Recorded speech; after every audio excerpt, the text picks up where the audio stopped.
Hey everybody, Leon Reverse here. We're checking out our microgreens. So earlier today, I took them out because they're looking good. I did a whole bunch of yard work, but I forgot to uncover them. So they got a little bit cooked, but this is 7 days after I planted them. This little microgreen setup I'll talk about real quick. So I put dirt underneath, then I put a towel. It's to prevent the greens from getting all dirty so that when you harvest them, you can just eat them and not have to worry about washing them. So they were doing good. They all popped up really nice. But with the cover on it and it being so hot, these got a little bit cooked. Somehow these over here, they didn't mind as much. But yeah, we got 2 different salad mixes in here. And this is my first go around. So we're gonna see how it comes out. I'll show you a few other things that we got. I just transplanted a few of these. These are artichokes. Those aren't looking so good because they're the ones that I didn't transplant. But let's see how the new guys are doing. This is what I did here. Made a little bit of a garden bed right in front of an existing garden bed. These guys I can't get rid of. Every time I yank them out, they just come right back. This is elderberry. I don't know if you got a good look at that there.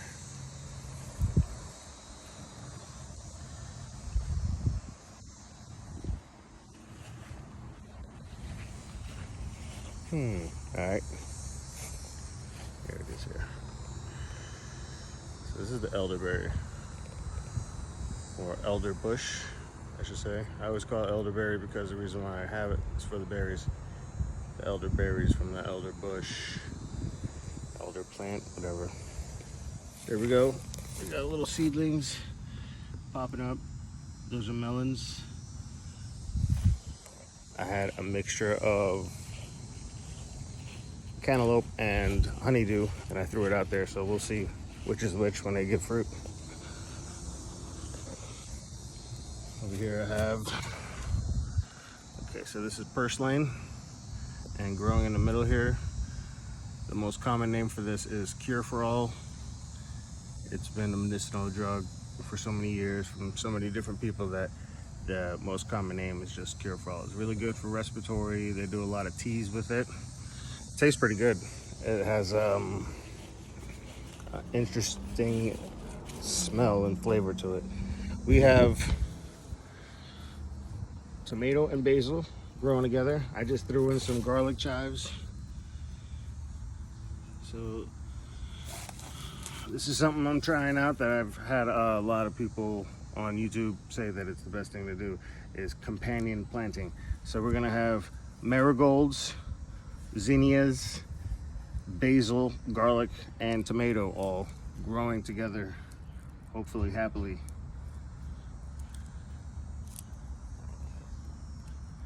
And I'll talk about the little bed that I made here. So this is just trimmings of a tree that I chopped down not too long ago. That's right back there. My dog's wondering what I'm doing. He's like, oh, am I in trouble? Just trying to act like I'm walking away. But that's the tree back there that got chopped up. And I just took some limbs, put it around here, literally opened up a bag of dirt and put it over what was here. I raked up some of the weeds and left some of the grass and some of the weeds. Put the bag down, opened it up, used the dirt that was in it, added a little bit more. I have my own little compost going, so I used some of that and some topsoil. I had these growing way too close together, so I came and transplanted them here, and then I put the seeds down and they're all starting to pop up. This is obviously old shelving for a closet. It actually caved in my wall and it went right through the bathroom, which is on the other side of this. So it's kind of poetic that I put it here. So it's gonna be the trellis for the tomatoes as they get bigger. That's the plan, and I'm sticking to it. All right, so over here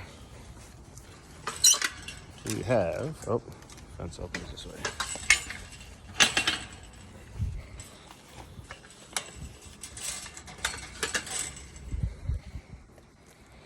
Alright, so I took some bamboo and just made a little border to keep my dog out of here. And hopefully any rabbits that would want to come around would be like, hey, this looks like something I shouldn't get into. Because we got gingers, we've got some cucumber, some yucca, some beets, some potato. In case you don't know what's what, okay, this is potato, this here is ginger. This is the kind that most people use to cook with, common ginger official. This is sunflower. It's a Jerusalem sunflower. Now hopefully that means it gives me our Jerusalem artichoke. I'll have to find out. I bought it from seed and we're gonna see what happens. You know, after it gives flowers, I probably won't even mess with the roots and just see if it comes back again, and that'll tell me that there is roots down there. And after the second year, I'll check out those roots and see if they're as delicious as everybody says there is. So this right here is turmeric. Hopefully this is black salsify. If not, it's a weed. I'm waiting for it to tell me, because I put in a bunch of black salsify seeds, and all of these are popping up right around where I put the seeds. However, it looks just like a weed that's been popping up way before I planted the salsify. It's a really annoying weed. Somebody could help me. It has a little nut, and that's what it grows from. It's like this little nut underground, and then it pops out this annoying ass weed. So we got more beets. That row of beets actually goes pretty far. It goes from back here and it keeps on going, keeps on going. A little bit too much dirt, so the ones that popped up here kind of got messed up. And then it keeps going and it stops here. Sporadically, there's some peppers, bell peppers growing, because I just sprinkled them out and see what happens. A neighbor of mine hooked me up with a few different things. This is a type of sweet potato. And then my neighbor across the street gave me some peanuts. I have those popped up for them in the garden bed. If you don't know, peanuts are great for adding nitrogen into your soil. So I have them all throughout the garden bed, helping out all the other veggies that want all that nitrogen. Yeah, I have different types of ginger. I have a friend who it was growing this ginger. He's got to get back to me and tell me which one of them are. He knew which one out of the two, he knew what it was. The other one, he's gonna have to find out, because it was given to him by his aunt. So anyhow, the one here is the mystery one. And I've kind of got, oh no, that's a piece of bamboo, but these are the gingers. And I have them growing kind of next to the cucumber. Hopefully the cucumber will grow up them, kind of like a little grow post.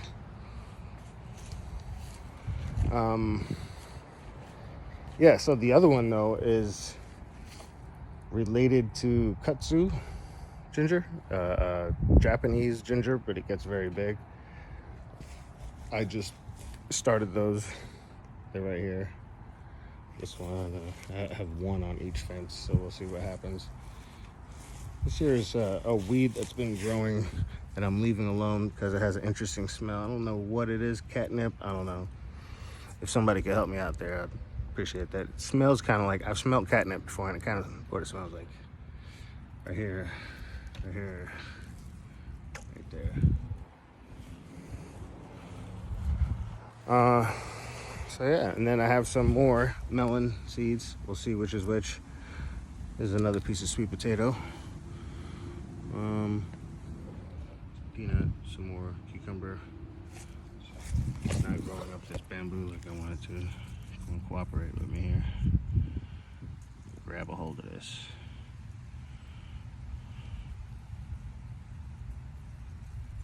There you go. Okay. Hopefully this is raspberry. I planted a few raspberry seeds and a few kiwi seeds, and I believe this is raspberry. There's a few of them. This looks like a little green amaranth popping up, which I like, even though it's like a weed that just pops up around here in South Florida. But it's also called callaloo in the islands, and in India they have lots of different versions of it, and they use the seeds as a grain. They use it for breads and whatnot. This is another little raspberry. Raspberry. At least that's what I'm hoping that is. It's either that or kiwi. I'm pretty sure the kiwi, I'll show you on the other garden, I think is what's popping up. One, this is bamboo, by the way. This one is probably gonna live. There was a knot attached to it, but the rest of them I'm just using as fencing. So this tree here, let's get back to this. This tree that I chopped up, it was a mystery for a long time. It was given to me under the pretenses of it being an avocado. However, if you look at these leaves, they're not much like an avocado. And they started putting out these tiny little fruits. I don't really see any to show you right now. I can show you the beginning of one. Let's see here. Yeah. See those two little bumps? Those turn into like these little berries. It's, as far as all my research tells me, it's called a Dubai Fruits Deploris. I've seen it growing as a parasitic kind of a plant in parks. I'll see it growing off of palm trees, like off the side of it, and just like taking over. Usually it has crazy gnarly roots. When they touch ground, sometimes they could be like 3 feet, 2 feet tall. Luckily my roots didn't do nothing too crazy, and I'm glad that it's not too close to the house. Or hopefully it doesn't mess up the foundation. So I got a guava right here. And recently I've been putting lots of debris around my plants as mulch, because the more I find out, hopefully the better my plants will grow. This is some more elder. So here in my neck of the woods, elder actually grows wild if you know what you're looking for, if you know where to look. And so I've been taking clippings wherever there is obviously city cut paths, and where you could tell that they've been constantly trimming the plant back, whether or not they know it's something a little special or if they just think it's another weed. I'm not sure, but anyway, I know they're gonna trim them back and just throw them away. So I come, take a little clipping, plant them, and then they, they turn into this.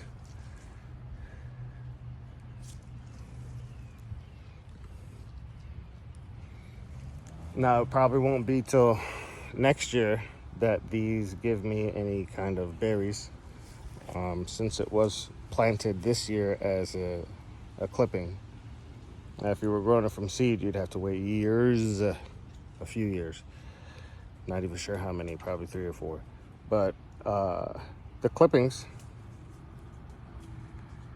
there's a little squirrel playing up there. The clippings usually give you berries the next season, as long as you plant it at a good time.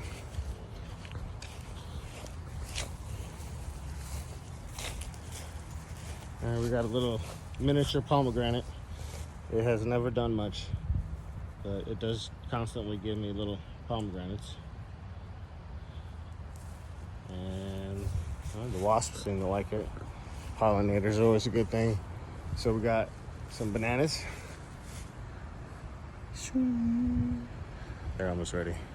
I've been waiting months. Finally, they're lightening up. Oh, I see freckles. These guys might get cut today, guys. Yeah. So anyway, behind the bananas, in the cool shade of the banana palm leaves, we have some blackberries. I still got the label on it so that neighbors know, geez, don't cut this. Don't come over here and thinking you're gonna just like trim it up and leave my blackberry vine alone. I also have more banana trees. This one right here is starting to give a flower, and I just saw little itty bitty bananas coming out of it. So I'll have to baby this one, give us extra water, make sure it doesn't fall over, brace it if I need to. Here is this is a 2-in-1. So I bought a raspberry vine. It had this vine attached to it. And from what I could find, I think it is a cornflower vine, trumpet flower vine. There you go, trumpet flower vine. And it's supposed to be real pretty, so I'm just letting it go, and it's going crazy. It's constantly trying to get attached to like the banana trees, but I don't let it. Yeah, it seems to not really be affecting the raspberry vine too much because it's only on the raspberry vine down here at the bottom, and then it just splits off and does its own thing on the fence. I wasn't talking to you. Anyway, yeah, raspberry, another blackberry right here.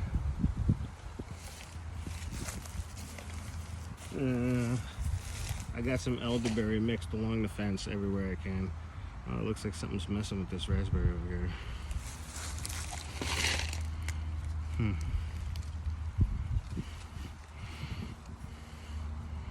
I don't know what I'm supposed to be doing here, but whenever I see unhealthy looking leaves, I just like snip them with my ridiculously long fingernails when I'm not working, which is just 2 days. So yeah, my nails grow like Wolverine.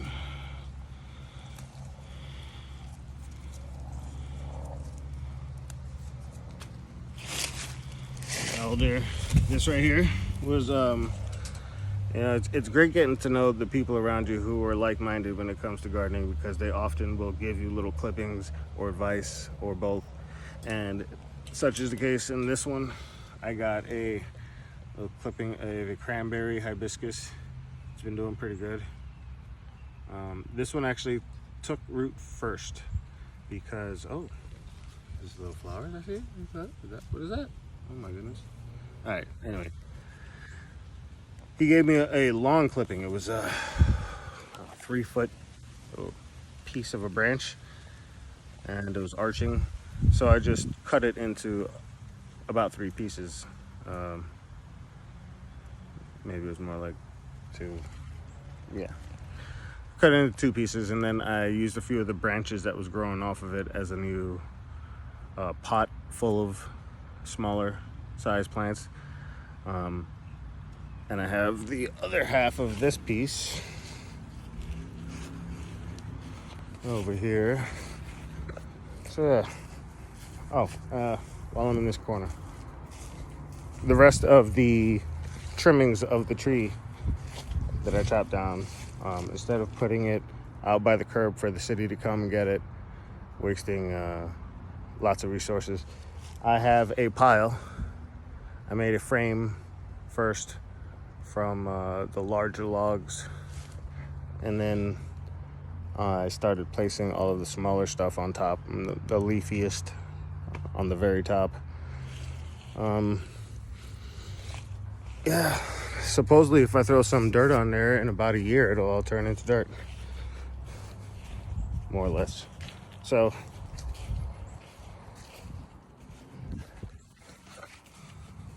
got the different berries in between the bananas, and then elderberry, blueberry, elderberry, blueberry, elderberry. So most of these elderberry are the local ones that I got. This one here I purchased. It's called a black lace. Not doing quite as good as the native, which is not a surprise. Native plants usually grow best because they're used to the native conditions. This is another clipping of elder that's just going crazy. It's putting out as much growth as possible, which is really good. I'll have to see what it looks like next year. These weeds are a pain in the butt. I'm trying to put down mulch to keep them from getting rooted around my plants, but in Florida the weeds are crazy because it's non-stop sunshine and rain. So here is a lemon lace elder. This is another local one. This is lemon lace elder. This one's doing a little bit better than the black lace, but still not as good as the local. I put another little piece of cranberry. Oh no, this is a piece of this. Anyway, the cranberry hibiscus, the other half of it is right here. This is also doing pretty good. It didn't take as fast as the first half, but you know what? It's doing pretty good now, and I'm happy. What the heck is all that up there? I'm happy about that. However, this also looks like it's starting to do little flowers. Look at that. I'm happy about that. Cool. So I haven't tried it yet, but they say that all hibiscus leaves are edible, which is kind of news to me. I just found that out like a month ago. And this particular one, I've known about the hibiscus flower drink that they call it Flor de Jamaica.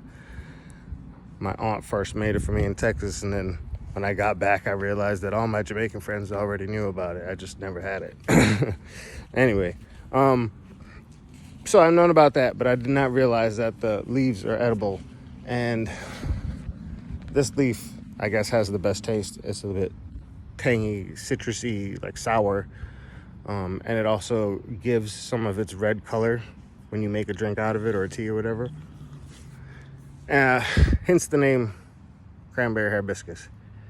It's kind of reminiscent of cranberry. So, oh, it's also known as sorrel. Speaking of that kind of reminded me. I have my extended garden. This was a little herb garden, and then this rosemary is the whole reason for the expansion, because it was one. I split it up into three because it became so big. It was bigger than the garden enclosure. So now we have sunflowers around the perimeter. We have some cucumbers over there, and kind of on the outer skirts we have very old basil that was a part of the original herb garden. We have peas, mung beans specifically, all throughout here. Mung beans is another one, just like the peanut that I was saying, that's a nitrogen fixer, they call it. It adds a lot of nitrogen to the ground. And a lot of vegetables eat a lot of nitrogen, so it works well with vegetables and fruit trees usually. There's also some kale, some red Russian kale. It was nice and red when it was like little sprouts, but it's starting to get a little bit bigger, and so like the red is going away. It looks like I got a leaf miner or two up in here.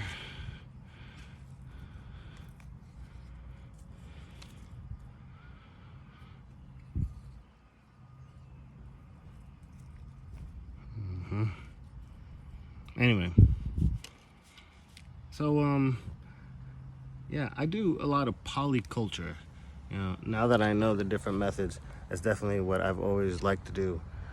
Even if I start out wanting to do a monoculture and do like a row of something, I always say, oh, let's do this and let's do that, and let's see how they grow together and how close I could get them and still be successful. All right, so other than the kale, I have a whole bunch of tomato growing up in there because I just like poured a little cup full of tomato seeds throughout this here, and I've been splitting them up here and there, which is actually where the other tomato garden came from, is a bunch of these. Over here I have a melon. Again, not sure yet if it's honeydew or if it was honeydew or cantaloupe, but we'll find out. Actually, we'll find out soon. It looks like little buds. See that? Uh-oh. Lots of little flower buds. 1, 2, 3, 4. So I'm gonna try to get it to just come out here and grow along the side. I don't know if I want to weave it in and out or just have it grow just outside of the bed. I don't know. We'll see what happens. I'm also trying to do that with this sweet potato. This was just given to me from a neighbor not too long ago, so it's still trying to work its way into like figuring out how it's gonna grow. I'm pretty sure it'll survive. It's just not looking good yet.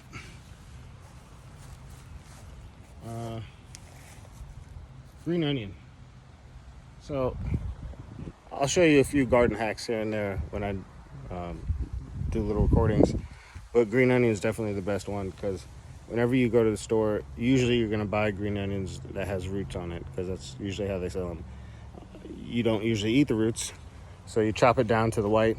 What you have left of the white and the roots, you just stick it into the ground just as far enough for the roots to be covered and the white part to be covered. And within 3 days, you'll see it pop up at least an inch. It's ridiculous how easy and how fast they grow. At least down here in Florida. I'm not sure if it's like that everywhere.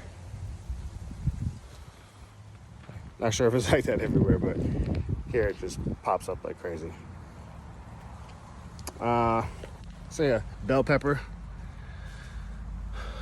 I had a parsley that turned into 4, and I split them up, and 2 died.